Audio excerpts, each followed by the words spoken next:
جلال الدین محمد اکبر بلا شبہ مغلیہ سلطنت کا سب سے مضبوط بادشاہ تھا اور اس نے ان پڑھ ہونے کے باوجود مغلیہ سلطنت پر 50 سال آب و تاب سے حکومت کی۔ جلال الدین اکبر کے دور میں مغلیہ سلطنت کی سرحدوں کو ایک نئی توسیع بخشی گئی۔ اس کے علاوہ سلطنت کے قوانین میں اصلاحات کی گئی، مگر اس کے برعکس اس کے بیٹے نور الدین جہانگیر کے دور میں مغلیہ سلطنت کی وہ آب و تاب قائم نہ رہی جو اس کے والد جلال الدین اکبر کے دور میں تھی۔ نور الدین جہانگیر اپنے والد جلال الدین محمد اکبر کی وفات کے بعد 24 اکتوبر 1605 کو مغلیہ سلطنت کے تخت پر براجمان ہوا۔ بادشاہ اکبر بے اولاد تھا۔ ابو الفضل کے مشورے سے ایک بزرگ شیخ سلیم چشتی سے دعا کی گزارش کی تو انہوں نے دعا دی کہ اللہ تمہاری آرزو پوری کرے اور تمہیں بیٹوں سے نوازے۔ 30 اگست 1569 کو جے پور کی راجکماری جودھا بائی المعروف مریم زمانی کے ہاں سلیم کی پیدائش ہوئی۔ اس کا نام انہی بزرگ کے نام پر سلیم رکھا گیا۔ اکبر اسے پیار سے شیخو بابا کہہ کر بلاتا تھا۔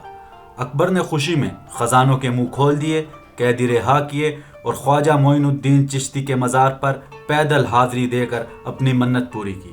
اس کے بعد اکبر کے ہاں 2 بیٹے اور ہوئے، ایک کا نام مراد اور ایک کا نام دانیال رکھا گیا۔ شہنشاہ اکبر کو اپنے ان پڑھ ہونے کے نقصانات کا اندازہ تھا، اسی لیے بیٹوں کی تعلیم کا عمدہ بندوبست کیا۔ قابل ترین اساتذہ نے عربی، فارسی، ترکی، ہندی، سنسکرت، ریاضی، جغرافیہ، موسیقی اور تاریخ کی تعلیم دی۔ شہزادہ سلیم ذہین تھا، جلد ہی امور سلطنت میں دلچسپی لینے لگا۔ صرف 9 سال کی عمر میں 10,000 پیادہ فوج کا منصبدار بنا اور الہ آباد کی جاگیر کا مالک بن گیا۔ جلال الدین اکبر کے تینوں بیٹے سلیم، مراد اور دانیال کثرت سے شراب نوشی کرتے تھے۔ اکبر انہیں اس عادت سے روک نہ سکا اور جوانی کی عمر میں ہی شہزادہ مراد اور شہزادہ دانیال کثرت شراب نوشی کی وجہ سے جان سے ہاتھ دھو بیٹھے۔ اپنے دونوں بھائیوں کی یہ حالت دیکھ کر بھی سلیم نے اپنی عادت نہ بدلی، بلکہ اس نے شراب کی مقدار کو اور زیادہ کر دیا اور وہ ایک دن میں شراب کے تقریباً 20 پیالے پی جاتا تھا۔ شہزادہ سلیم رنگین مزاج تھا، عیش و عشرت اور رنگریلیاں منانے کا عادی تھا۔ اس نے متعدد نکاح کیے، کئی خفیہ اور کئی منظر عام پر آئے۔ شہزادہ سلیم کی پہلی شادی 16 سال کی عمر میں راجہ بھگوان داس امبر کی بیٹی مان بائی عرف شاہ بیگم سے ہندو اور مسلم دونوں طریقوں سے ہوئی۔ 17 سال کی عمر میں دوسری شادی راجہ ادھے سنگھ کی بیٹی سے ہوئی۔ تیسری شادی ایرانی رئیس خواجہ حسین کی بیٹی سے ہوئی۔ چوتھی شادی راجہ گیسو داس کی بیٹی سے ہوئی اور 5ویں شادی اپنے استاد قائم خان عرب کی بیٹی سے ہوئی۔ اس کے بعد چھٹی شادی تخت نشینے کے بعد مہر النساء بیگم یعنی کہ نور جہاں سے ہوئی۔ شہزادہ سلیم کو اپنے باپ شہنشاہ اکبر سے ہمیشہ یہ شکایت رہی کہ اسے ولی عہد کے شایان شان عزت نہیں دی گئی اور اسے یہ خدشہ ہوا کہ شہنشاہ اکبر اس کی بجائے اپنے پوتے یعنی سلیم کے بیٹے خسرو مرزا کو اپنا ولی عہد بنانا چاہتا ہے۔ سلیم کے باغیانہ رویوں سے شہنشاہ اکبر تنگ آ گیا اور اس نے ابو الفضل کو بھیجا کہ جا کر شہزادہ سلیم کو گرفتار کر لے، مگر شہزادہ سلیم نے ابو الفضل کو قتل کر دیا اور اس کے نتیجے میں اکبر نے اپنے پوتے یعنی کہ سلیم کے بیٹے خسرو مرزا کو نیا ولی عہد مقرر کر دیا۔ لیکن پھر شہزادہ سلیم نے اپنی سوتیلی ماں سلیمہ بانو بیگم کی کوششوں سے اپنی دادی کے ہمراہ شہنشاہ اکبر کی خدمت میں حاضر ہو کر معافی مانگی اور صلح کر لی، لیکن تعلقات پھر بھی اچھے نہ ہو سکے۔ شہزادہ خسرو اپنے دادا اکبر کے مذہب کا حامی تھا اور یہی وجہ اس کے بادشاہ بننے میں رکاوٹ بنی۔ مجدد الف ثانی کے مرید امراء جن میں شیخ فرید، عبد الرحیم خان خانہ جو کہ بیرم خان کا بیٹا تھا، سید صدر جمال اور نہایت خان نے شہزادہ سلیم سے عہد لیا کہ اگر وہ تخت نشین ہوگا تو اسلامی قوانین کی مکمل پاسداری کرے گا اور اپنے سیاسی مخالفین کو معاف کرے گا۔ اس عہد کے بعد شیخ فرید نے شہنشاہ اکبر سے سلیم کی صلح کروائی، اس کی دستار بندی اور خاندانی تلوار اس کو دے کر دوبارہ مغلیہ سلطنت کا ولی عہد مقرر کروا دیا۔ اکبر کی وفات کے بعد شہزادہ سلیم تخت نشین ہوا اور اس نے نور الدین جہانگیر غازی کا لقب اختیار کیا۔ تقریباً 18 روز مغلیہ سلطنت میں جشن منایا گیا، قیدیوں کو رہا کیا گیا، جہانگیر کے نام کے سکے جاری کیے گئے اور سیاسی مخالفین سے نرمی برتی گئی اور بہت سوں کو رہا کیا گیا۔ مگر جہانگیر نے تخت نشین ہوتے ہی مغلیہ سلطنت میں فوری اصلاحات نافذ کی، جن میں چنگی اور دیگر علاقائی جاگیردارانہ محاصل منسوخ کر دیے گئے، سڑکیں، مساجد، کنویں اور سرائیں تعمیر کروانے کا حکم دیا، شراب اور تمام نشاور اشیاء کی فروخت پر اور استعمال پر مکمل پابندی لگا دی گئی، مگر یہ پابندی صرف عوام کے لیے تھی۔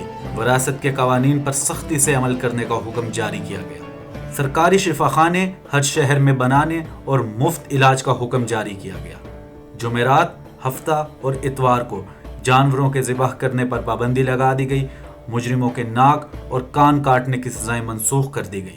لاہور سے لے کر آگرہ تک سڑک کے دونوں جانب سایہ دار درخت لگائے گئے، ہر 1 میل کے فاصلے پر ایک مینار اور ایک کنواں تعمیر کروایا گیا، ایک زنجیر عدل دریائے جمنا کے کنارے سے قلعہ آگرہ کے شاہی محل تک بندھوا دی گئی تاکہ کوئی بھی اسے کھینچ کر بادشاہ کو اطلاع دے سکے۔ یہ 30 گز لمبی اور 4 من وزنی سونے سے بنی زنجیر تھی، جس کے ساتھ 60 گھنٹیاں شاہی محل میں تھی۔ بادشاہ خود اس فریادی کی فریاد سنتا جو اس زنجیر کو کھینچتا۔ جلال الدین اکبر نے تمام شمالی ہندوستان، جنوبی ہندوستان کا ایک حصہ، کابل اور قندھار پر قبضہ مضبوط کر رکھا تھا، راجپوتوں کی حمایت حاصل کر کے داخلی مسائل کو کم کر دیا تھا۔ اس وجہ سے جہانگیر کو کسی بڑے بحران کا سامنا نہ تھا، لیکن اس کے تخت نشین ہونے کے صرف 6 ماہ بعد اس کے بیٹے خسرو مرزا نے اس کے خلاف بغاوت کر دی۔ خسرو نے سب سے پہلے لاہور پر قبضہ کرنے کی کوشش کی، مگر وہ ناکام رہا۔ اس کے بعد جلندھر کے قریب ایک جنگ میں خسرو کو شکست ہوئی اور ایک بڑی خون ریزی کے ساتھ اس کی بغاوت کا اختتام ہوا۔ جہانگیر نے شہزادہ خسرو کو گرفتار کر لیا اور اس کو ایک ہندوستانی سردار کی نگرانی میں دے دیا، جسے بعد ازاں شہزادہ خرم جو بعد میں شاہ جہان بنا، اس نے اپنے بھائی خسرو کو قتل کر دیا۔ شہزادہ سلیم اور نور جہاں کی شادی کی داستان بھی کچھ الگ ہے۔ شاہ ایران کے ایک گورنر خواجہ شریف کا بیٹا غیاث الدین اپنے بیوی بچوں کے ساتھ جلا وطن ہو کر در بدر ہوتا ہوا دربار اکبر تک پہنچ گیا۔ اس کی بیوی شاہی محلات میں داخل ہو گئی اور بیٹی مہر النساء جو جاذب نظر حسین اور تعلیم یافتہ تھی، وہ بھی شاہی محلات میں داخل ہوئی اور مقبول ہو گئی۔ یہاں شہزادہ سلیم سے اس کا تعارف ہوا جب اس نے پھول توڑنے کے لیے اپنے 2 کبوتر مہر النساء کو پکڑائے۔ ایک کبوتر اڑ جانے پر شہزادہ سلیم نے پوچھا کہ یہ کبوتر کیسے اڑا، تو مہر النساء نے معصومیت میں اپنے دوسرے ہاتھ میں پکڑا ہوا کبوتر بھی چھوڑ دیا اور کہا کہ یوں اڑ گیا۔ اس بے ساختہ پن پر شہزادہ سلیم فدا ہو گیا۔ مرزا غیاث نے شہنشاہ اکبر کے دباؤ میں اپنی بیٹی کی شادی ایرانی مہاجر علی قلی خان سے کر دی، جو مغل فوج میں کماندار تھا اور جسے اکبر نے بردوان کا صوبیدار بنا کر بنگال بھیج دیا، اور یوں مہر النساء اور شہزادہ سلیم جدا ہو گئے۔ مگر شہزادہ سلیم کے دل میں محبت کی یہ چنگاری بڑھتی رہی اور اس نے بادشاہ بنتے ہی علی قلی خان کو راستے سے ہٹانے کے لیے سازش کے ذریعے اس کا مقابلہ ایک شیر سے کروایا، اور وہ شیر مار کر علی قلی خان نے شیر افغن کا خطاب بھی لے لیا اور شہزادہ سلیم کی چال کو بھی ناکام بنا دیا۔ اب شہنشاہ جہانگیر نے اپنے خاص آدمی قطب الدین کو بنگال کا گورنر بنا کر بھیجا اور علی قلی خان پر غداری کا الزام لگا کر اسے قتل کر دیا گیا اور اس کے خاندان کو نظر بند کر کے آگرہ بھیج دیا گیا۔ شہنشاہ جہانگیر نے مہر النساء کو شادی کا پیغام بھجوایا، لیکن مہر النساء نے انکار کر دیا اور آخر 4 سال کی محنت اور چالوں کے بعد وہ اپنی ماں کے ذریعے مہر النساء کو منانے میں کامیاب ہوا اور بالآخر مئی 1611 میں ان کی شادی ہو گئی اور شہنشاہ جہانگیر نے اسے پہلے نور محل اور پھر نور جہاں کا خطاب دیا۔ نور جہاں نے بادشاہ کی دیوانگی کا بھرپور فائدہ اٹھایا اور اس کے باپ مرزا غیاث کو اعتماد الدولہ اور بھائی ابو الحسن کو آصف جاہ کا خطاب ملا۔ اب جہانگیر صرف نام کا بادشاہ رہ گیا تھا اور سلطنت کے امور نور جہاں، اس کا باپ اور اس کا بھائی سر انجام دے رہے تھے۔ 1622 تک تو وہ اپنے والد کے زیر سایہ رہی اور ریاست کے امور چلاتی رہی، لیکن اس کے بعد نور جہاں نے سیاسی اختیارات پر مکمل قبضہ کرنے کی کوشش کی اور اپنے بھائی آصف جاہ سے تصادم کا راستہ اختیار کیا۔ آصف خان کی بیٹی کی شادی شہنشاہ اکبر کے بیٹے شاہ جہاں سے ہوئی، جبکہ نور جہاں کی بیٹی جو کہ علی قلی خان کی بھی بیٹی تھی اور اس کا نام لاڈلی بیگم تھا، اس کی شادی جہانگیر کے چھوٹے بیٹے شہریار سے ہوئی۔ نور جہاں اپنے داماد شہریار کو بادشاہ بنوانا چاہتی تھی، جبکہ آصف خان اپنے داماد شاہ جہان کو تخت پر دیکھنا چاہتا تھا، اور اسی اختلاف نے چند سالوں میں مغلیہ سلطنت کے جاؤ جلال کی بنیادیں ہلا کر رکھ دی۔ اس سے پہلے شہزادہ خسرو کے قتل میں بھی نور جہاں کا اہم کردار تھا۔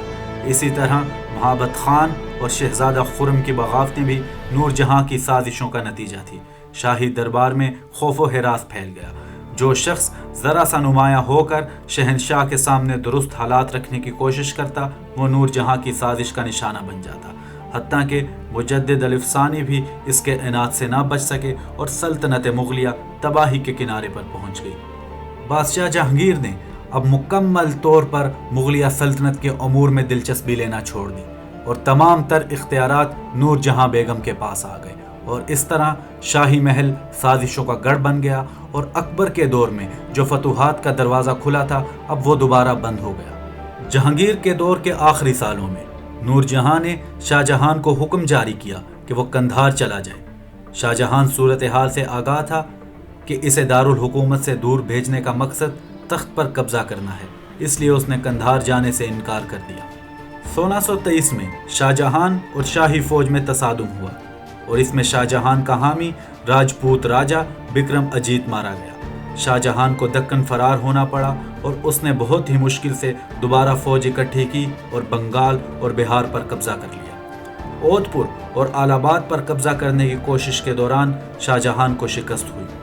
شاہ جہان کو جب کامیابی کی کوئی صورت نظر نہ آئی تو اس نے اپنے باپ شہنشاہ جہانگیر سے معافی مانگ لی۔ شاہ جہان کی قسمت اچھی تھی کہ مہابت خان کی قوت بڑھتی چلی جا رہی تھی، جسے روکنے کے لیے نور جہاں نے بھی شاہ جہان کی حمایت کی، اور اس کے بعد شاہ جہان کو معاف کر دیا گیا۔ مہابت خان شہنشاہ جہانگیر کے سب سے چھوٹے بیٹے شہزادہ پرویز کے بادشاہ بننے کا حامی تھا۔ نور جہاں نے مہابت خان کو راستے سے ہٹانے کے لیے حکم جاری کروایا کہ وہ برہان پور میں شہزادہ پرویز کو چھوڑ کر دارالحکومت آ جائے۔ دارالحکومت آ کر مہابت خان پر بنگال سے حاصل کردہ مال غنیمت میں بددیانتی اور غبن کے الزام لگا دیے گئے، اور اس کے داماد کے ساتھ بھی نور جہاں نے توہین آمیز سلوک کیا۔ مہابت خان دل برداشتہ ہو کر 5000 راجپوت سواروں کے ساتھ شہنشاہ جہانگیر پر حملہ آور ہوا، جس وقت جہانگیر کابل جا رہا تھا۔ شاہی خیمے کو گھیر لیا گیا اور مغلیہ سلطنت کے بادشاہ شہنشاہ جہانگیر کو اغوا کر لیا گیا۔ نور جہاں نے وہاں جا کر فوج کے ساتھ جنگ کرنے کی کوشش کی، لیکن دریائے جہلم کے کنارے شاہی فوج پھنس گئی، کیونکہ راجپوت سپاہی ان پر مسلسل تیر برسا رہے تھے اور ان کو دریا پار کرنے سے روک رہے تھے۔ ایسے میں شاہی فوج بھاگ کھڑی ہوئی۔ جب مہابت خان ٹھٹھا کی طرف بڑھا تو شاہ جہان نے ان کا خزانہ لوٹ لیا۔ مہابت خان کے لیے بغیر وسائل کے لڑنا مشکل ہوتا چلا جا رہا تھا، اس لیے وہ دکن کی طرف چلا گیا، اور یوں شہنشاہ جہانگیر کو اس کی قید سے رہائی ملی۔ مہابت خان اس شکست کے بعد دوبارہ شہنشاہ جہانگیر سے ملنے دکن گیا، اور وہاں پر اس نے جہانگیر سے صلح کا معاہدہ کر لیا۔ جہانگیر کے دور کے آخری سالوں میں پنجاب میں ایک نہایت مہلک وبا پھیل گئی، اور لاہور بھی اس کی زد میں آ گیا۔ سارا علاقہ اجڑ گیا، ہزاروں گاؤں برباد ہو گئے۔ یہ بیماری تقریباً 2 سال تک رہی۔ اسے کوئی خاص قسم کا زہر کہا گیا، جس کی وجہ سے فضا میں بیماری پیدا ہو گئی۔ شہنشاہ نور الدین جہانگیر اپنے باپ اکبر کے دین الہی پر تو نہ تھا، لیکن وہ کیا مذہب رکھتا تھا اس پر آج بھی اختلاف ہے۔ اس نے مجدد الف ثانی کی مخالفت پر ان کو قید بھی کیا۔